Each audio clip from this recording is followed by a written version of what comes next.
कोकणातील प्रत्येक अपडेट जाणून घेण्यासाठी आजच माझे कोकणच्या सोशल मीडिया प्लॅटफॉर्मला लाईक, फॉलो आणि सबस्क्राईब करा।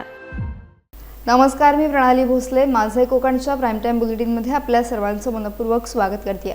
बुलेटिनला सुरुवात करण्याआधी पाहूयात हेडलाईन्स। आवाशीतील भंगार गोडाऊनला भीषण आग, आगीने पंचक्रोशीत उडाली खळबळ, लाखोंचे नुकसान, जीवितहानी टळली। वन्य जमिनीवर बेकायदेशीर भरावाचा आरोप, नैसर्गिक नाला बुजवण्याचा प्रयत्न, पूरस्थितीची ग्रामस्थांकडून भीती व्यक्त। नारळ फोडून 1 वर्ष उलटले, आंबेत प्राथमिक आरोग्य केंद्राकडे जाणारा रस्ता निकृष्ट दर्जाचा, स्थानिक ग्रामस्थ संतप्त। आणि कोकणच्या राजकारणात तटकरेंची पुन्हा छाप, अनिकेत तटकरे बिनविरोध विधान परिषदेत, विजय अजितदादांना समर्पित केल्याची भावना। पाहुयात सविस्तर वृत्त। मुंबई गोवा महामार्गावरील आवाशी बस थांबा परिसरात एका भंगार गोडाऊनला लागलेल्या भीषण आगीमुळे संपूर्ण परिसरात एकच खळबळ उडाली। हॉटेल अन्नपूर्णा शेजारील मोकळ्या जागेत मोठ्या प्रमाणात भंगार साहित्यांचा साठा करण्यात आला होता। या साठ्यात प्लास्टिकचे ड्रम, प्लास्टिक पिशव्या, रासायनिक कारखान्यांमध्ये वापरलेले रिकामे ड्रम, लोखंडी साहित्य आणि अन्य ज्वलनशील वस्तूंचा समावेश होता।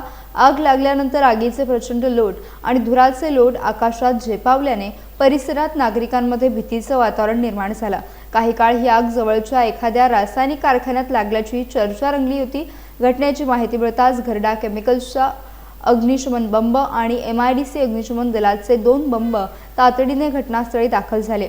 अग्निशमन दलाच्या जवानांसोबत आवाशी गावातील अनेक तरुणांनी देखील शर्थीचे प्रयत्न करत आग विझवण्यात मोलाची मदत केली। सुमारे 2 तासांच्या अथक प्रयत्नानंतर आग पूर्णपणे आटोक्यात आणण्यात यश आलं। या आगीत कोणतीही जीवितहानी झाली नसली तरी लाखो रुपयांचं नुकसान झाल्याचा अंदाज व्यक्त केला जातोय। दरम्यान आगीचे नेमके कारण अद्याप स्पष्ट झाले नसून पोलीस आणि संबंधित यंत्रणा पुढील तपास करत आहेत। रायगड जिल्ह्यातील पेण तालुक्यातील धावटे गावात वनविभागाच्या जागेवर सुरू असलेल्या कथित बेकायदेशीर भरावामुळे ग्रामस्थांमध्ये चिंता व्यक्त केली जात आहे। राधाकृष्णवाडी येथील नागरिकांनी तहसीलदार तानाजी शेजाळ यांना निवेदन देत नैसर्गिक नाला बुजवण्याचा प्रयत्न तातडीने थांबवून संबंधितांवर कठोर कारवाई करण्याची मागणी केली आहे। ग्रामस्थांच्या म्हणण्यानुसार सर्वे क्रमांक 40/1 मधील वनविभागाच्या जागेतून पेण खोपोली बायपास लगत वाहणारा नैसर्गिक नाला परिसरातील पावसाचे पाणी वाहून नेण्याचे महत्त्वाचे काम करतो। मात्र काही अज्ञात व्यक्ती रात्रीच्या वेळी डंपरद्वारे मोठ्या प्रमाणात माती आणून या जागेत टाकत असून JCBच्या साह्याने ती नाल्यात ढकलून भराव केला जात असल्याचा आरोप होत आहे। यामुळे नाल्याचा नैसर्गिक प्रवाह अडवला जात असून आगामी पावसाळ्यात राधाकृष्णवाडी आणि परिसरात गंभीर पूरस्थिती निर्माण होण्याची भीती व्यक्त केली जाते। घरे, शेती, जनावरे आणि मालमत्तेचा धोका निर्माण होण्याबरोबरच पर्यावरणीय संतुलन आणि वनसंवर्धनाला देखील फटका बसण्याची शक्यता वर्तवली जात आहे। या प्रकरणाची तातडीने चौकशी करून भरावाचे काम थांबवावे, संबंधितांचा शोध घेऊन कायदेशीर कारवाई करावी आणि नाल्याचा मूळ प्रवाह पूर्ववत करावा अशी मागणी ग्रामस्थांनी प्रशासनाकडे केली आहे। यावेळी तेजेश पाटील, किशोर पाटील, मोरेश्वर पाटील यांच्यासह अनेक ग्रामस्थ मोठ्या संख्येने उपस्थित होते। वाडीतले ग्रामस्थ आहोत। आमच्या बाजूने एक जुना नाला आहे पाणी जाण्यासाठी। तो नाला आता एक अज्ञात व्यक्ती रात्रीच्या वेळी डंपरने माती टाकून JCBच्या सहाय्याने नाल्यामध्ये ढकलत आहे आणि तो नाला पूर्ण बंद करण्याच्या मार्गावर आहे। आता पावसाला आलेला आहे आणि तो पाणी अडकून पूर्ण राधाकृष्णवाडीमध्ये पूर परिस्थिती निर्माण होणार आहे। त्यासाठी आम्ही तहसीलदार साहेबांकडे एक अर्ज दिलेला आहे, विनंती आहे। आणि दरवर्षी आम्हाला या पाण्याचा त्रास होतो। 2005 मध्ये सुद्धा आमची घरं मुलासकट वाहून गेली आणि आता हे बाजूला असे भूमाफिया रात्रीच्या वेळी भराव करून नाले बंद करत आहेत। आणि ती मुलाची जागा जी आहे ना, ती फॉरेस्टची जागा आहे, वन खात्याची जागा आहे। त्यांना सुद्धा ही विनंती आहे की याच्यामध्ये लक्ष लावून हे भूमाफियांवरती कारवाई करावी आणि जी टाकलेली जी माती आहे भराव केलेला ती त्यांना काढायला लावी। एवढे आम्ही तहसीलदार साहेबांना आणि वन खात्यांना या सगळ्यांना आम्ही विनंती करतोय की याच्याकडे लक्ष लावून कारवाई करावी। किल्ले रायगडावर 5 आणि 6 जून रोजी होणाऱ्या शिवराज्याभिषेक सोहळ्याच्या पार्श्वभूमीवर रायगड जिल्हा प्रशासनाने महत्त्वाचा निर्णय घेतलाय। राज्याच्या कानाकोपऱ्यातून लाखो शिवभक्त रायगडावर दाखल होण्याची शक्यता लक्षात घेता वाहतूक कोंडी टाळण्यासाठी आणि भाविकांचा प्रवास सुरळीत व्हावा यासाठी मुंबई गोवा महामार्गावरील अवजड वाहनांवर तात्पुरती बंदी घालण्यात आली आहे। प्रशासनाच्या आदेशानुसार 5 जून रोजी सायंकाळी 4 वाजल्यापासून ते 6 जून रोजी रात्री 10 वाजेपर्यंत वाकण फाटा नागोठणे ते कशेळी घाट या मार्गावर अवजड वाहनांना प्रवेश बंद राहणार आहे। याशिवाय माणगाव, ढालगर फाटा, पाचाड आणि महाड नातेखिंड परिसरातही अवजड वाहनांच्या वाहतुकीवर निर्बंध लागू करण्यात आले आहेत। शिवराज्याभिषेक सोहळ्यासाठी दरवर्षी मोठ्या संख्येने शिवप्रेमी गडावर येत असतात। यंदाही मोठी गर्दी अपेक्षित असल्याने पोलीस प्रशासन, महसूल विभाग आणि वाहतूक यंत्रणा सज्ज झाली आहे। भाविकांना कोणत्याही प्रकारचा त्रास होऊ नये, वाहतूक सुरळीत राहावी आणि आपत्कालीन सेवांना मार्ग मोकळा मिळावा यासाठी हे विशेष नियोजन करण्यात आले आहे। दरम्यान प्रशासनाने नागरिक आणि वाहन चालकांना पर्यायी मार्गांचा वापर करण्याचे तसेच वाहतूक नियमांचे पालन करण्याचे आवाहन केले आहे। रायगड जिल्ह्यातील आंबेत येथे शासकीय विश्रामगृह ते प्राथमिक आरोग्य केंद्र या महत्त्वाच्या रस्त्याच्या कामावरून आता प्रश्नचिन्ह उपस्थित होत आहेत। राज्याच्या मंत्री अदिती तटकरे यांच्या हस्ते या रस्त्याच्या डांबरीकरणाचे भूमिपूजन होऊन तब्बल 1 वर्ष उलटले, मात्र प्रत्यक्षात रस्त्याचे काम अद्यापही पूर्णत्वास गेलेले नाही। त्यामुळे स्थानिक नागरिकांमध्ये तीव्र नाराजी व्यक्त होतीये। सुमारे 7 लाख रुपयांच्या निधीतून हा रस्ता नव्याने डांबरीकरण होणार असल्याचे सांगण्यात आले होते, मात्र आता सुरू असलेल्या कामात डांबरीकरणाऐवजी सेमी ग्राउंडिंग केले जात असल्याचा आरोप ग्रामस्थांनी केला आहे। विशेष म्हणजे अनेक ठिकाणी रस्त्यावरील माती आणि खड्डे न काढता थेट खडी टाकून रोलिंग करण्यात येत असल्याचे स्थानिकांचे म्हणणे आहे। हा रस्ता प्राथमिक आरोग्य केंद्र, अंतुले स्मारक परिसर आणि नवेनगर भागाला जोडणारा महत्त्वाचा मार्ग आहे। या मार्गावर अवजड वाहनांची मोठ्या प्रमाणात वर्दळ असताना अशा प्रकारचे काम किती टिकाऊ ठरेल असा सवाल नागरिक उपस्थित करत आहेत। दरम्यान कामाच्या गुणवत्तेबाबत संबंधित विभागाने तातडीने चौकशी करावी, निकृष्ट काम करणाऱ्यांवर कारवाई करावी आणि दर्जेदार रस्ता उपलब्ध करून द्यावा अशी मागणी ग्रामस्थांकडून करण्यात येते। या प्रकरणात प्रशासन काय भूमिका घेते याकडे आता सर्वांचे लक्ष लागले। कोकण स्थानिक स्वराज्य संस्था मतदारसंघांच्या विधान परिषद निवडणुकीत नाट्यमय घडामोडी घडल्यानंतर ठाकरे गटानं मोठी शिस्तभंगाची कारवाई केली आहे। महाविकास आघाडीचे अधिकृत उमेदवार म्हणून निवडणूक रिंगणात उतरलेले सुरेंद्र उर्फ बाळ माने यांनी अर्ज माघारीच्या अंतिम दिवशी अचानक उमेदवारी अर्ज मागे घेतल्याने राजकीय वर्तुळात मोठी खळबळ उडाली होती। आता या प्रकरणी पक्षप्रमुख उद्धव ठाकरे यांच्या आदेशानुसार बाळ माने यांची शिवसेनेतून हकालपट्टी करण्यात आली आहे। दरम्यान 2024च्या विधानसभा निवडणुकीपूर्वी भाजपमधून बाहेर पडत बाळ माने यांनी मातोश्रीवर उद्धव ठाकरे यांच्या उपस्थितीत शिवसेनेत प्रवेश केला होता। पक्षाने त्यांच्यावर महत्त्वाची जबाबदारी सोपवली होती, मात्र या घडामोडीनंतर कोकणातील राजकारणात नव्या चर्चांना उधाण आलं असून पुढील राजकीय समीकरणांकडे सर्वांचं लक्ष लागलंय।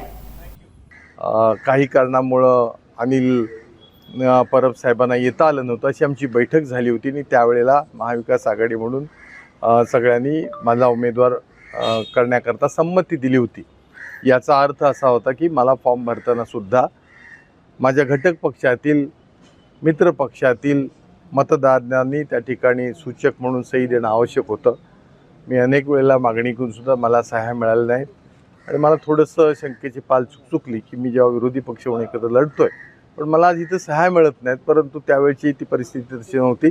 माझ्या पक्षाच्या सगळ्या सहकार्याने सह्या केल्या आणि आज मी जेव्हा आढावा घेतला तेव्हा पाहिलं की हा सगळा खटाटोप घोडेबाजार सुरू झालेला होता, अशा काही गोष्टी कानावरती आल्या आणि मग मीच असा विचार केला, माझ्या वरिष्ठांशी मी बोललो की असा पक्षाचा घोडेबाजार करून ह्या निवडणुका लढवणं हे काही कोकणाच्या संस्कृतीला हिताचं नाही आहे आणि म्हणून मी विचार केला आणि या ठिकाणी मी माझा उमेदवारी अर्ज आज मागे घेतलेला आहे। पण तुमचं पक्षाशी काही बोलणं झालं का तुमच्या वरिष्ठांशी माझ्या बोलणं झालं। बरं, आता पुढची तुमची यानंतर आता सगळ्या एकूण वेगवेगळ्या चर्चा सुरू स्वाभाविकपणे होणार आहे। पक्ष नेतृत्वाचं म्हणणं काय आणि त्यात इंटरेस्टिंग गोष्ट अशी आहे की नितेश राणे स्वतः उमेदवारी अर्ज तुमच्या सोबत आहेत। ते कोकणचे सुपुत्र आहेत, ते मंत्री, कॅबिनेट मंत्री आहेत आणि विकासाच्या कामाच्या दृष्टीने त्यांचं सातत्यानं कोकणकडे लक्ष असतं आणि त्यामुळे ते एक लीडर आहेत। नाही, मुद्दा असा आहे की त्यांच्या शब्दाचं ते सांगतील काय ते, पण मला असं वाटतं की घोडेबाजार टाळण्याकरता मी हा निर्णय घेतला. हो, तसं समजायला काही हरकत नाही. तुमची यापुढची वाटचाल ही भाजपच्या दिशेने असणार आहे का? यापुढची वाटचाल ही तुमची भाजपच्या दिशेने असणार आहे का? वाटचाल रत्नागिरीत आहे माझी.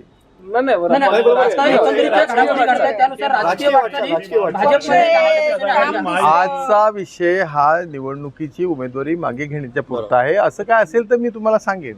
म्हणून हे सगळे जे विविध पक्षाचे कार्यकर्ते आहेत त्या प्रत्येकाला कळलेलं आहे की बाबा आम्हाला राज्याला पुढे घेऊन जायचं असेल, आम्हाला आमचं भविष्य घडवायचं असेल तर देवेंद्र फडणवीस साहेबांशिवाय दुसरा पर्याय नाही. आज चांगल्या पद्धतीने माहीत असल्यामुळे आणि बाळ माने साहेब हे अनुभवी आहेत, आमदार राहिलेले आहेत, ह्यांना एकाही लहान वयातला विषय नाही आहे, त्यांना बरं वाईट काय सगळ्या गोष्टी माहिती आहेत आणि म्हणून वरिष्ठ पातळीवर ठरलेला जो काही निर्णय होता त्याच्या अंमलबजावणी करण्याचं काम एक कार्यकर्ता म्हणून मी करतोय. मी या रत्नागिरीचा संपर्क मंत्री पण आहे, कोकणामध्ये काम करणारा भारतीय जनता पक्षाचा कार्यकर्ता आहे आणि म्हणून महायुतीचा प्रतिनिधी म्हणून आज मी बाळ माने साहेबांबरोबर इथे आलेलो आहे आणि आज त्यांनी आमच्या वरिष्ठ पातळीवर त्या सगळ्या नेत्यांचा शब्दाचा मान ठेवून आणि एकंदरीत जी काय राजकीय परिस्थिती त्यांना त्यांच्या अनुभवापोटी जी दिसली त्याप्रमाणे त्यांनी तो निर्णय घेतलेला आहे. रायगड, रत्नागिरी आणि सिंधुदुर्ग स्थानिक स्वराज्य संस्था मतदारसंघातून विधान परिषदेसाठी बिनविरोध निवड झाल्यानंतर अनिकेत तटकरे यांनी सर्व मतदार, पदाधिकारी आणि महायुतीच्या नेत्यांचे आभार मानले. हा विजय राष्ट्रवादी काँग्रेसचे राष्ट्रीय नेते अजित पवार यांना समर्पित करत कोकणच्या विकासासाठी अधिक जोमानं काम करण्याची ग्वाही त्यांनी दिली. या बाबतीतलं नव्हतं, कारण माझी उमेदवारीच खरं तर अर्ज भरायच्या अंतिम दिवशी त्या ठिकाणी जाहीर झाली. त्याच्यामुळे असं काहीच अभिप्रेत नव्हतं.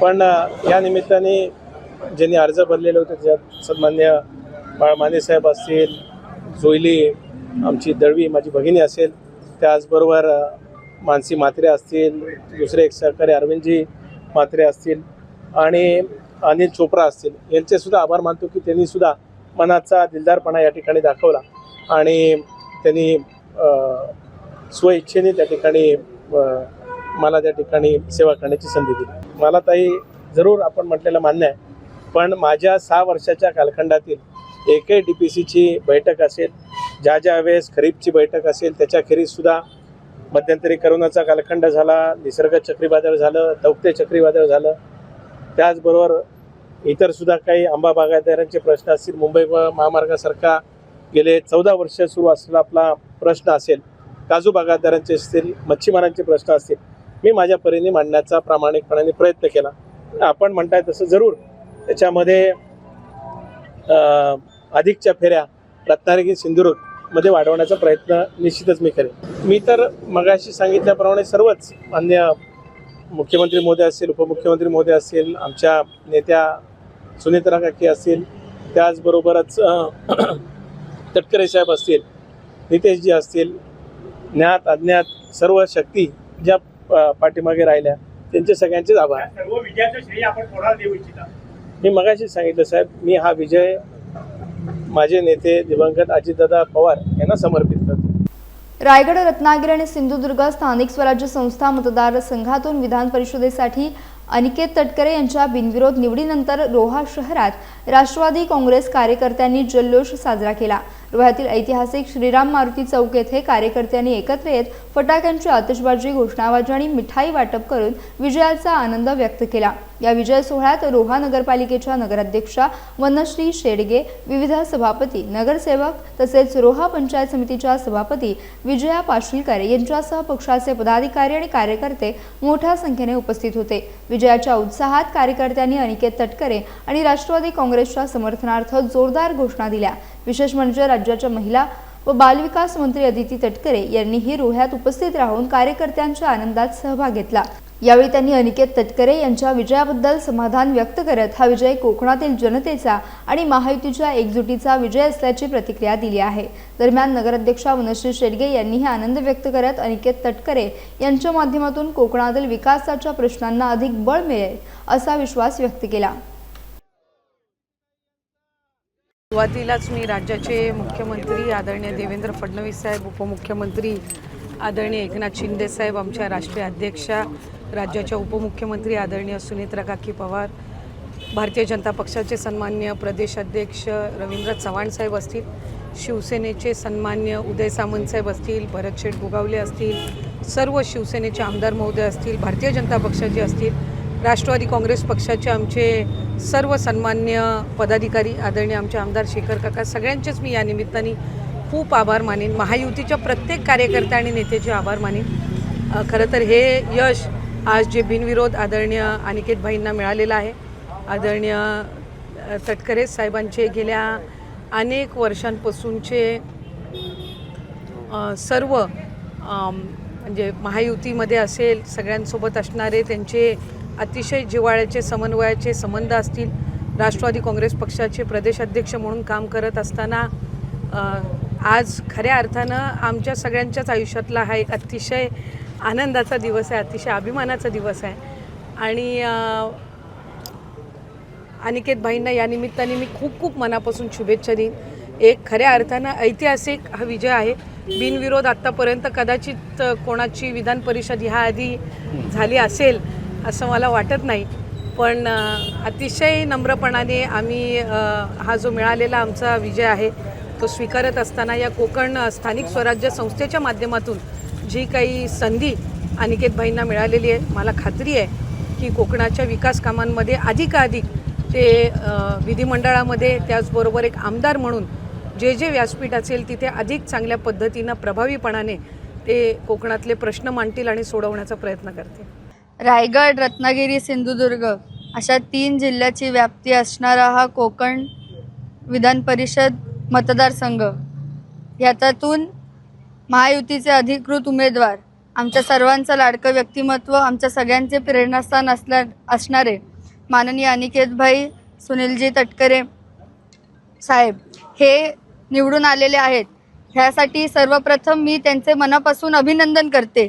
आणि हा विजय फक्त विजय नसून आदरणीय खासदार सुनीलजी तटकरे साहेब यांचं संघटन कौशल्य, व्यवस्थापन कौशल्य आणि त्यांची राजकीय दूरदृष्टी ह्या सर्व गोष्टींचा ठसा उमटवणारी ही निवडणूक झालेली आहे. आणि मी सगळ्या पक्षांचे, महायुतीच्या घटक पक्षांचे मध्ये भारतीय जनता पार्टी असो, शिवसेना असो आणि राष्ट्रीय काँग्रेस पक्ष असो, या सगळ्यांचे मी मनापासून आभार मानते. तसेच राज्याचे मुख्यमंत्री देवेंद्र फडणवीस साहेब, उपमुख्यमंत्री शिंदे साहेब आणि आमच्या सगळ्यांच्या लाडक्या सुनेत्रा काकी पवार यांचे देखील मी मनापासून आभार मानते आणि अभिनंदन करते. अनिकेत भाईंची आमदारकी रोहा शहराच्या दृष्टीने, रोहा शहराच्या विकासाच्या दृष्टीने देखील अत्यंत महत्त्वाची आहे. रोहा शहराचा विकास अधिक जलदपणे होईल आणि आमची प्रलंबित कामे आहेत ती देखील जलद गतीने होतील याची खात्री इथे दर्शवते. आदरणीय तटकरे साहेब यांच्या मार्गदर्शनाखाली मंत्री महोदया आदितीताई तटकरे आणि नवनिर्वाचित आमच्या सर्वांचे लाडके आमदार अनिकेतभाई तटकरे यांच्या नेतृत्वाखाली रोह्याचा विकास हा अजून जलद गतीने होईल याची खात्री दर्शवते. आणि आम्ही सर्व राष्ट्रवादी काँग्रेस पक्षाचे कार्यकर्ते आणि माझी सर्व रोहाष्टमी नगरपालिका त्यांच्या नेतृत्वाखाली रोहेकरांची सेवा करण्यासाठी कटिबद्ध आहोत. नवी मुंबई महानगरपालिकेतील सत्ताधाऱ्यांच्या 100 दिवसांच्या कारभारावर महाराष्ट्र नवनिर्माण सेनेने जोरदार हल्लाबोल केला. कामाचा पंचनामा या विशेष कार्यक्रमाच्या माध्यमातून मनसेने प्रशासन आणि सत्ताधाऱ्यांच्या कामकाजावर प्रश्नचिन्ह उपस्थित करत नागरिकांच्या विविध समस्यांकडे लक्ष वेधलंय. यावेळी शहरातील अपूर्ण विकास कामे, वाहतूक कोंडी, पाणी पुरवठ्याच्या समस्या, रस्त्यांची दुरावस्था तसेच मूलभूत सुविधांबाबत प्रशासनाने केलेल्या कथित दुर्लक्षाचा मुद्दा उपस्थित करण्यात आला. सत्ताधाऱ्यांनी नागरिकांना दिलेली अनेक आश्वासने अद्यापही पूर्ण झालेली नसल्याचा आरोप मनसे पदाधिकाऱ्यांनी केला आहे. 100 दिवसांच्या कार्यकाळातील कामगिरीचा आढावा घेताना अनेक विकास कामे केवळ कागदावरच असल्याचा दावा करण्यात आला. नागरिकांच्या दैनंदिन अडचणी सोडवण्यात प्रशासन अपयशी ठरत असल्याने शहरातील नाराजी वाढत असल्याचं देखील मनसेनं म्हटलंय. वेगवेगळ्या सोसायटीचे हे पाणी आहे आणि अजून सुद्धा दूषित येते, आणि कुठल्याही प्रकारचा अहवाल आला नाही, एकाही अधिकाऱ्यावर कारवाई नाही, एकाही कॉन्ट्रॅक्टरवर कारवाई नाही झालेली आहे. आमचं म्हणणं हेच आहे की ह्यातनं निष्पन्न काय झालं. महापौरांना सांगताय दूषित पाणी येतंय, अपुरा पाणी पुरवठा होतोय, दूषित पाणी येतंय, अपुरा पाणी. तुम्ही करताय काय? तुम्ही जर 4 ते 5 महिने जर सत्ता म्हणून सरकारमध्ये तुम्ही आहात, महानगरपालिकेत तुम्ही आहात, आता सचिन कदम, अभिजित देसाई या सगळ्यांनी सांगितलंय की आपल्याकडे IIT सारखी एवढी मोठी संस्था आहे, VZTI सारखी संस्था आहे, मग अरविंद शिंदे कुठे जाऊन टेस्ट करून येत आहेत आणि सांगतायत की हे पाणी पिण्यायोग्य आहे. गंमत की मनसेचे नगरसेवक अभिजित देसाई हे पाणी पिऊन आजारी येत गेली 4 दिवस. याच्यापेक्षा अजून काय वेगळं उदाहरण दिलं पाहिजे? म्हणजे माझ्या समोर बसले मला विनयजी पण त्या दिवशी बोलले की तुमच्यापैकी अर्धे पत्रकार आजारी आहेत पोटदुखीने. मग संदीप तुम्ही इथे रेणुसे इथे राहिलात वाशीला किती स्वच्छ पाणी येतंय? खरं म्हणजे सगळ्या नगरसेवकांनी ज्यांना वाटतंय स्वच्छ पाणी आहे, बेसिकली सत्ताधाऱ्यांनी, त्यांना आम्ही हे पाणी पाठवणार आहोत आजपासून. एक ग्लास नाही किमान टेस्ट करा आणि पुढची 4 दिवस कामात येऊन दाखवा. 21व्या शतकातली महानगरपालिका म्हणतोय आणि आपल्याकडे यंत्रणा नाही. काय यंत्रणा नाही आहे? म्हणजे पाण्याच्या नावाने बोंब, दूषित पाणी, गढूळ पाणी, अपुरा पाणी पुरवठा, नाले सफाईच्या नावाने बोंब. का CCTV लावून नाले सफाई का होत नाही? हे केलं होतं ना महासभेत कधी काळी की CCTVच्या देखरेखीखाली नाले सफाई झाली पाहिजे होती. मग ती का होत नाहीये? आणि झाली असेल तर ते CCTV जाहीर करा, ते बघायला द्या लोकांना नाले सफाई झाले की नाही. 15 मेची डेडलाईन मागे गेली. सगळ्यात धोकादायक आता येणाऱ्या पावसाळ्यामध्ये जर पाऊस चांगला झाला तर नवी मुंबईत सगळ्यात जास्त खड्डे पडणार आहे आत्तापर्यंतच्या इतिहासातले. कारण हे खड्डे दुरुस्तीचं पण जे आहे ते कुठलंही काम केलेलं नाही अद्यापर्यंत. ते 15 मेच्या आत व्हायला पाहिजे होते. आरोग्याच्या नावाने बोंब. रत्नागिरी आणि सिंधुदुर्ग जिल्ह्यातील नागरिकांसाठी अत्यंत महत्त्वाचे ठरलेले राजापूर पासपोर्ट सेवा केंद्र आता हजारो नागरिकांसाठी दिलासादायक ठरत आहे. सन 2018 मध्ये सुरू झालेल्या केंद्राच्या माध्यमातून आजपर्यंत तब्बल 53,225 नागरिकांनी पासपोर्ट सेवेचा लाभ घेतला. विशेष म्हणजे केवळ 2025-26 या आर्थिक वर्षातच 9,970 पासपोर्ट जारी करण्यात आले. त्यामुळे या केंद्रावरील नागरिकांचा वाढता विश्वास आणि सेवेची उपयुक्तता अधोरेखित होत आहे. पूर्वी पासपोर्टसाठी नागरिकांना मुंबई, कोल्हापूर किंवा इतर मोठ्या शहरांमध्ये जावे लागत होते. त्यामुळे वेळ आणि आर्थिक खर्च वाढत होता. मात्र राजापूर येथे पासपोर्ट सेवा केंद्र सुरू झाल्यानंतर रत्नागिरी आणि सिंधुदुर्ग जिल्ह्यातील नागरिकांना मोठा दिलासा मिळाला आहे. विद्यार्थी, नोकरीसाठी परदेशात जाणारे युवक, व्यावसायिक तसेच पर्यटनासाठी विदेश प्रवास करणाऱ्या नागरिकांना या केंद्राचा मोठा फायदा होतो आहे. केंद्रामार्फत जलद, सुलभ आणि पारदर्शक सेवा उपलब्ध होत असल्याने नागरिकांकडून समाधान व्यक्त केले जात आहे. नमस्कार, मी अमिना कदम, पोस्टमास्टर राजापूर. अत्यंत आनंद होत आहे की पासपोर्ट कार्यालय 12/8/2018 पासून राजापूर येथे कार्यरत आहे आणि त्याचा लाभ रत्नागिरी सिंधुदुर्ग जिल्ह्यातील अनेक लाभार्थ्यांना होत आहे. संपूर्ण कार्यालय हे पोस्टाच्या अंतर्गत असून या ठिकाणी पोस्ट ऑफिस कर्मचारी अत्यंत चांगल्या प्रकारे सेवा देत आहेत. जानेवारी 2025 ते डिसेंबर 2025 या कालावधीत 9,970 पासपोर्ट आणि PCC 544 असे काढले गेले आहेत. तसेच जानेवारी 2026 ते मे 2026 या कालावधीत 4,504 पासपोर्ट अधिक PCC 129 पूर्ण करण्यात आलेले आहेत. या सेवेचा सर्वांनी जास्तीत जास्त लाभ घ्यावा असे सर्वांना मी आवाहन करत आहे.